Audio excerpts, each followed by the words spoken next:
50 degrés en Suisse, est-ce que c'est possible? C'est la question que de plus en plus de personnes se posent parce qu'à 50 degrés, plus rien ne fonctionnerait. Les services industriels d'Yverdon, qui distribuent de l'électricité dans toute une région, sont venus vers nous avec cette question. Ces dernières années, il y a des dômes de chaleur inimaginables. Au Canada, par exemple, à Lytton, quasiment 50 degrés. Au centre de la France, à Verargues, 46 degrés. À Chypre, plus de 50 degrés au sol. Alors la question, est-ce que ça peut aussi se produire en Suisse? Bien, on s'est mis au boulot chez Impact Living pour faire des réflexions sur cette question. Les résultats sont un petit peu effrayants et c'est pour ça qu'il faut qu'on mette en place des solutions rapidement dans tout ce qui est construction, mobilité et puis urbanisme. Les services industriels et nous-mêmes, on pense que c'est une très bonne idée de pouvoir mettre à disposition ces résultats. Tous les modèles climatiques montrent que la température en été va augmenter. On parle de 42, 43 degrés en été d'ici 2050-2060. Et par-dessus ça, il y a un phénomène qui est encore pas très connu, c'est le dôme de chaleur. Il n'est pas très bien décrit non plus dans la littérature scientifique, mais en gros, c'est un espèce de plaquage au sol de la chaleur qui se retrouve vraiment bloqué et on a une augmentation de la température de 5-10 degrés en quelques jours. Ça veut dire que les canicules vont de toute façon être plus longues, plus intenses, plus chaudes, ça c'est sûr, et que ce phénomène météo risque de se plaquer par-dessus. Qu'est-ce que ça veut dire pour la Suisse ? Bien sûr, on peut compter notamment tout ce qui est étanchéité de toiture qui peut percer, les rails de train qui peuvent se dilater, problèmes de circulation aussi sur la route avec les pneus qui vont s'enfoncer dans le goudron, nous qui arriverons difficilement à marcher dessus tellement il sera chaud.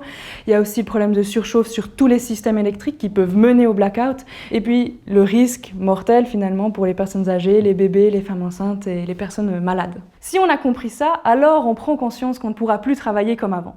Quand on construit un bâtiment, c'est pour 40 ans, voire plus longtemps. Donc un hôpital, une maison de retraite, un réseau électrique, il va devoir traverser ces phénomènes. Mais il y a une très bonne nouvelle pour la Suisse là-dedans, contrairement au sud de la France ou l'Espagne, c'est que tous les modèles climatiques montrent que les nuits vont rester fraîches, même pendant les canicules ou relativement fraîches. Ce qui veut dire qu'avec des techniques simples, on peut se prémunir contre ces phénomènes météo violents à venir.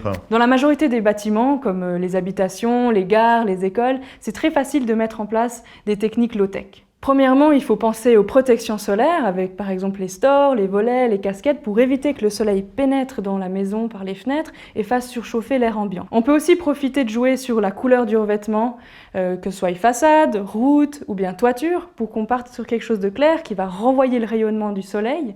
D'ailleurs, c'est pas un hasard si en Grèce les maisons sont blanches. On peut aussi profiter de ramener de la nature en ville, sur les espaces qui sont bitumineux ou bétonnés, les parkings par exemple. Ça nous permet de diminuer drastiquement la température au sol. D'ailleurs, on voit bien qu'en été, en forêt, il fait plutôt frais. Le point le plus important et assez facile à mettre en place, c'est de profiter justement de ces nuits fraîches pour laisser rentrer l'air froid par les fenêtres, refroidir le bâtiment, ouvrir toutes les ouvertures pour créer cette ventilation naturelle. Le but de tout ça, c'est de baisser la température pendant la journée, rafraîchir la nuit et ainsi éviter la climatisation. Et attention aux infrastructures critiques, c'est les infrastructures qui, lorsqu'elles tombent en panne, peuvent mener à la mort de gens. On a les EMS, les hôpitaux, les systèmes électriques ou les systèmes informatiques. Tous ces sites doivent vraiment être pensés maintenant pour des canicules et doivent être équipés avec des systèmes de froid actifs comme des climatisations. Et pour les villages, les autorités publiques ou les régions, on sait que ces phénomènes peuvent arriver l'année prochaine, celle d'après, peut-être plus tard aussi, on aura de la chance, mais c'est hautement probable qu'on ne soit pas prêt à temps. Toutes les maisons, tous les bâtiments ne seront pas transformés d'ici là. Pour les régions, les communes, les villes, c'est important aujourd'hui de réfléchir à une centrale d'accueil. Ça peut être une école transformée qui, en cas de grosses canicules sévères ou de dômes de chaleur, puisse accueillir la population et la sécuriser et garantir des services de base. Vous retrouvez toutes ces informations et réflexions dans un petit résumé de 14 pages sur notre site internet.